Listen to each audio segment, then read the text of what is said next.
Hi, my name is Sarish Sudhakaran, and in this video, we'll analyze the cinematography of the late Raoul Coutard. The goal of this video is to inspire and provide you a starting place to learn more about his work. Before I begin, my pronunciations are not going to be all that great, so whenever possible I've used English titles. If something isn't clear, please refer to the subtitles.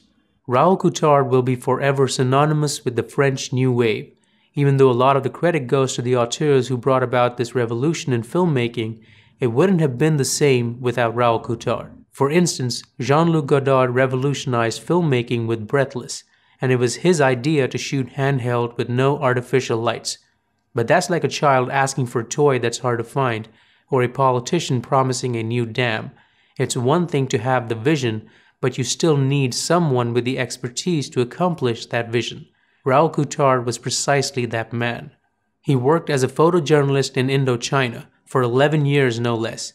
It was in Hanoi, Vietnam in 1950 where he met Pierre Schandaufer, who was then a cameraman. According to Coutard's autobiography, which I'll link to in the article, they shared Chinese soup and became close friends. At this point, Coutard was already shooting a little bit of footage and also recording audio, though his primary job was photography. This is why later on when Schandaufer wanted to make his first movie, The Devil's Pass, and he asked Coutard to be the cinematographer, Raoul did not refuse. He assumed there were many similarities between the two vocations, and he might be able to hack his way through, which is what happened. Together, they did 3 films during which Coutard learned a lot about cinematography and lighting. He retells a story of him visiting a famous cinematographer to ask whether it was better to use one large light source or several smaller ones, and the famous cinematographer just laughed and never answered. During one of these films, he met a certain Jean-Luc Godard who had written some material for it. Later on, he was asked to lens Godard's first feature, and though they didn't get along very well, Godard wanted to shoot Breathless in news reportage style, handheld and without artificial lighting, which was what Raoul was comfortable with. Looking back at it, you might wonder, what's the big deal? Back then, nobody had tried to do anything like that before in film. Let's understand what Godard was really asking for. Someone fit enough who could walk around the streets of Paris with an eclair camouflex on his shoulder all day long. Coutard had to undergo a lot worse in the deadly jungles of Vietnam. Walking the streets of Paris with a camera might have seemed like a beautiful dream. Next, Godard wanted someone who wouldn't be shy or conscious of his surroundings while he shot. Check. Someone who could find compositions and focus quickly and nail exposure every single time. Check. Someone who would be comfortable in tight spaces. Check. Prior to that, they shot in film studios. Godard wanted to shoot in small rooms on location, and he needed a cinematographer who wouldn't flinch at the idea. Finally, Godard needed someone who would be totally comfortable shooting with whatever light was available. Check and mate. In my mind, there is no doubt Godard found the perfect partner in Raoul Coutard. Raoul was disciplined and self-motivated, and even though he wasn't the first choice for Breathless, Godard soon realized Coutard was the man he needed, and together they made 17 movies, though they never became friends. Coutard was so in demand that even Francois Truffaut wanted to work with him, even though Truffaut's way of working and style were completely different from Godard's. My point is, you don't get to be an in-demand cinematographer unless you are special. So if you encounter someone who has been led to believe shooting handheld with available light is easy, then please ask them to demonstrate with images as good as or better than Breathless. Otherwise, we need not take them seriously. So what is Raoul Coutard's style? His style was his ability to deal with any situation. It's not like he didn't know what he was doing. After all, he was comfortable with 35mm film and processing. There are way more choices in film stock and processing in photography than cinematography. He brought that knowledge to many of his productions. He usually pushed film by one stop. On Les Carabiners, he printed on high contrast stock to get the look of archival film. He was willing to sit inside boxes and wheelchairs because those might have seemed like a ride at a fun fair compared to what he would have experienced in Vietnam. Later on, he believed and even encouraged directors to make offbeat camera movements if their instincts guided them so.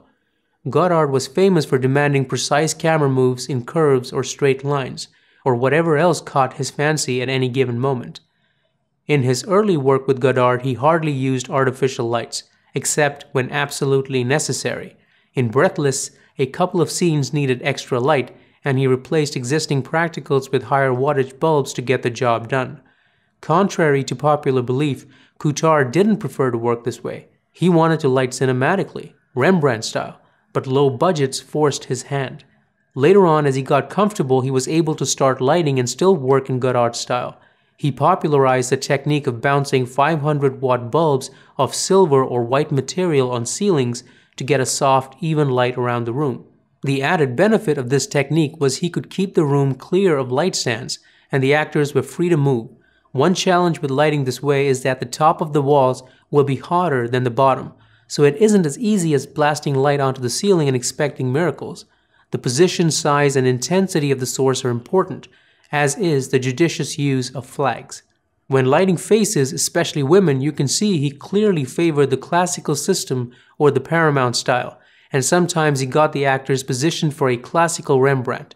When he was faced with large windows, he often silhouetted them. He was definitely concerned in creating definition and depth in his work, and the results he achieved were not lucky accidents. As far as format was concerned, Godard was a gear nerd and had his own rules. He preferred the Academy ratio for black and white work and a version of CinemaScope for color. Because Truffaut worked more traditionally, Coulthard had some time to light. With Jack Demy on Lola, Coulthard used his ceiling bounce technique and augmented that with direct lights. Later on in Z and The Confession, directed by Costa Gavras, he underexposed towards the toe of the curve and used direct lights in a high contrast situation. He had to find ways to get shadow detail while not blowing out faces. The anamorphic format he mostly used was Franscope. To avoid needing two people to focus, one for the spherical lens and one for the hypergonar, he would have the spherical lens at its hyperfocal distance, so only the anamorphic lens needed to have its focus changed. Most film nerds associate the French New Wave with handheld work, jump cuts, endless talking in cars, beds, or streets, zooms, the anti-Hollywood system, and all that. You can clearly see Raoul Coulthard wasn't really concerned with all this. In fact, he wasn't a fan of the New Wave at all, because he believed it was just a group of filmmakers who wanted to replace the old guard by any means necessary, and when they did, except for a few rare exceptions, they became the people they replaced. I must credit two sources for being instrumental in my understanding of Raoul Coulthard and his life. First, Benjamin Bergery's March 1997 article in the American Cinematographer magazine, and second, the comprehensive video interview by Web of Stories. I'll link to both in the article that goes with this video. To learn more about him, please watch his movies and read his autobiography Imperial Vansu, How I Entered the Cinema Enjoying a Chinese Soup, which I'll link to as well. I hope this brief video makes you curious enough to learn more about the brilliant cinematography of the great Raoul Coulthard. For those who are coming to cinematography from photography, Coulthard started shifting gears when he was 35. It's never too late to start. If there's a favorite cinematographer whose work you want analyzed, let me know. To see more videos like this one, please subscribe. There are lots more on the way. Bye now.